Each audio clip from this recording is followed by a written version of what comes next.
আসসালামু আলাইকুম। আমরা ভারতবর্ষে বাস করি। আমাদের এখানে স্বাধীনতা আছে, ধর্মের স্বাধীনতা আছে, জনগণের স্বাধীনতা আছে। আর্টিকেল 25 আমাদের নিজ নিজ ধর্মের স্বাধীনতা দিয়েছে। গত 6 দিন হলো রমজান শুরু হওয়া।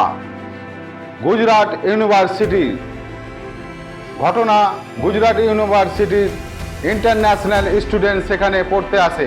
উজবেকিস্তান, আফ্রিকা, আফগানিস্তান এই সমস্ত দেশ থেকে স্টুডেন্টরা পড়াশোনা করতে আসে গুজরাট ইউনিভার্সিটিতে।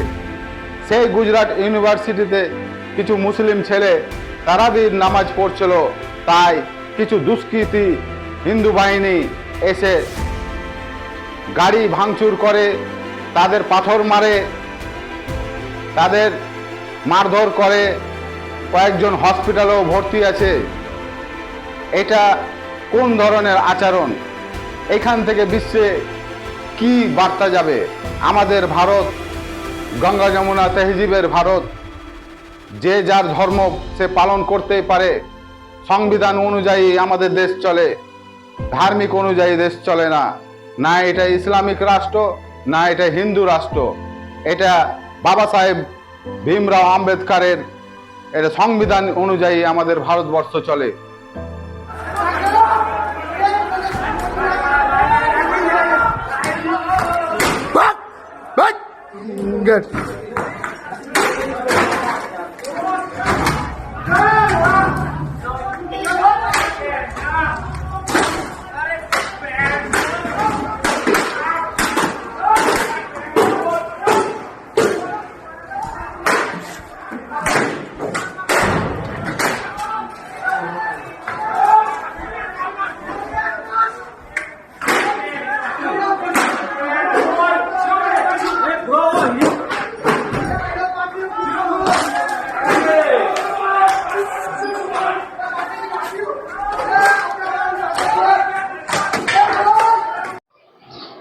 তারপরে যখন দুষ্কৃতীরা গাড়ি ভাঙচুর করে পাথর মেরে হোস্টেলের বাইরে যাচ্ছিল, তখন পুলিশ গেটে দাঁড়িয়ে দুটো গাড়ি পুলিশ দাঁড়িয়ে, গুজরাট পুলিশ তাদের সামনে বেরিয়ে গেল।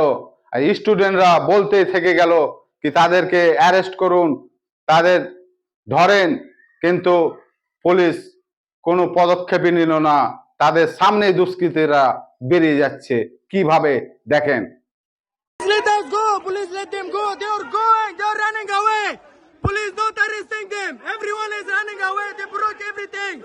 They broke everything. Now they are running away. They are not taking any action right now. This is a democratic country. This is a secular country.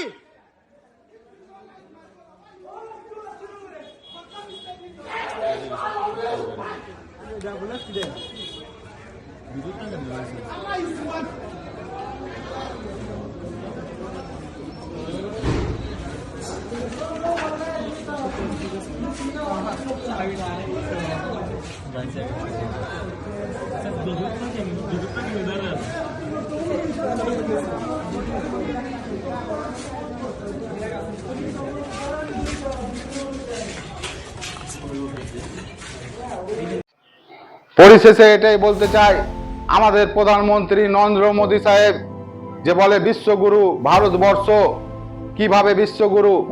বাইরে থেকে যারা পড়তে আসবে ইন্টারন্যাশনাল স্টুডেন্ট, তাদেরকে এই বার্তা দিবেন।